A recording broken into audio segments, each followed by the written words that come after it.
আসসালামু আলাইকুম প্রিয় ভাই ও বোনেরা, দেশ ও দেশের বাহিরে যে যেখান থেকে আমার ভিডিওটি দেখছেন সবাইকে জানাই আমার আন্তরিক শুভেচ্ছা। তো আজকে আমি একটি ভিডিও নিয়ে এসেছি, সেটা হচ্ছে আমি নিজে হাতে পাখা তৈরি করব কাপড় দিয়ে, বাসাতেই হাতে সেলাই করে। আসলে অনেক কিছু আপনাদেরকে দেখাইতে চাই, সময় বা ভিডিও করার ইয়েতে দেখাতে পারি না। তো আজকে দেখাচ্ছি। আমি চাকটাতে আগেই কাপড় দিয়ে সেলাই করে নিয়েছিলাম, আর এখন আমি নিয়েছি কুচি করে। যেহেতু আমার মেশিন আছে এই জন্য আমি মেশিনে কুচিটা দিয়ে নিয়েছি, আপনারা চাইলে হাতেও দিতে পারেন।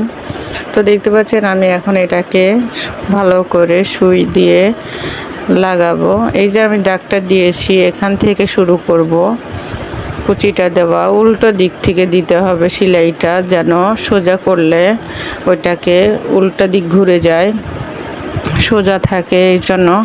তো দেখতে পাচ্ছেন আমরা কিন্তু চাইলে অনেক কিছু ঘরের ভিতরে করতে পারি। যারা সীমিত আকারে সেলাইয়ের কাজ জানে তাদের মোটামুটি ঘরে কিছু কাপড় থাকে, টুকরা কাপড়, সেগুলো দিয়ে অনেক ভালো ভালো জিনিস বানানো যায়। আগামীতে আমি অবশ্যই চেষ্টা করব আপনাদেরকে অনেক কিছু দেখানোর।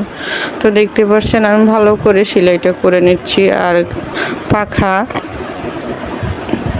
গরমের দিনে খুবই প্রয়োজনীয় একটি জিনিস। আর বর্তমান সময়ে কারেন্ট তো মোটেই থাকতে চায় না, এই জন্য পাখাটাই বেশি লাগে। যেহেতু অনেক সময় দেখা যায় কারেন্ট থাকে না, কারেন্ট না থাকলে দেখা যায় যে গরমে আমাদের অনেক কষ্ট হয়। তো হাত পাখাটাই আমি মনে করি সবচেয়ে ভালো, কাপড়ের পাখাটা বেশি ভালো হয়।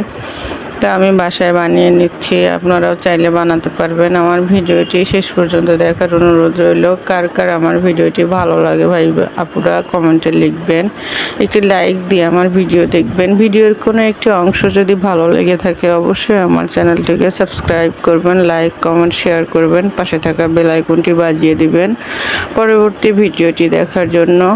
তো দেখতে পাচ্ছেন মাশাআল্লাহ আমার পাখাটা রেডি হয়ে গেছে। আমি পাখাটাকে সুন্দর করে লাগিয়ে নিয়েছি। আমি পরে এটার একটা ডান্ডি লাগাই নেব।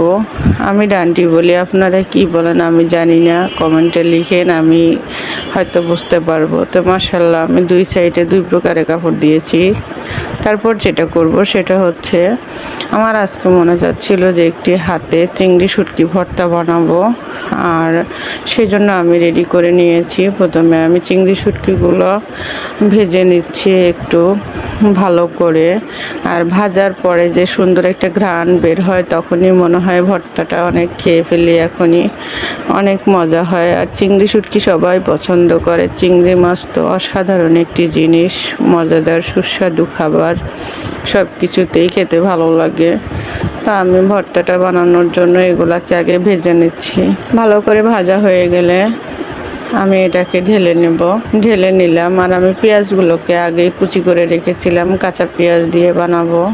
এখন শুকনো মরিচগুলোকেও আমি ভেজে নিচ্ছি। শুকনো মরিচগুলোকে ভালো করে ভেজে নেব। আর ভর্তাটা সবসময় আমি বলি শুকনো মরিচেরই মজা হয়। আর এতটাই মজাদার সুস্বাদু হয়েছিল বলার বাহিরে, কারণ আমার যত আত্মীয় স্বজন আছে আমার বাসায় আসলে সবাই আমার হাতের ভর্তা পছন্দ করে। আসলে নিজের প্রশংসাটা বেশি করে ফেললাম আজকে। তো আমার ভাই ও আপুরা আমার কথার ভিতরে অনেক ভুল হয়ে থাকে, আমাকে ক্ষমার দৃষ্টিতে দেখবেন। অনেক কিছু আমি গুছাইয়ে কথা বলতে পারি না। তা আমার মরিচগুলো ভাজা হয়ে গেছে, আমি এখন এটাকে হাতে ডলে ভর্তা বানিয়ে নিব।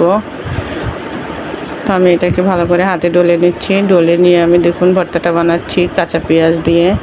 আর ঝাঁঝালো, এর ভিতরে ঝাঁঝালো সরিষার তেলটা আমি অ্যাড করব বেশি করে।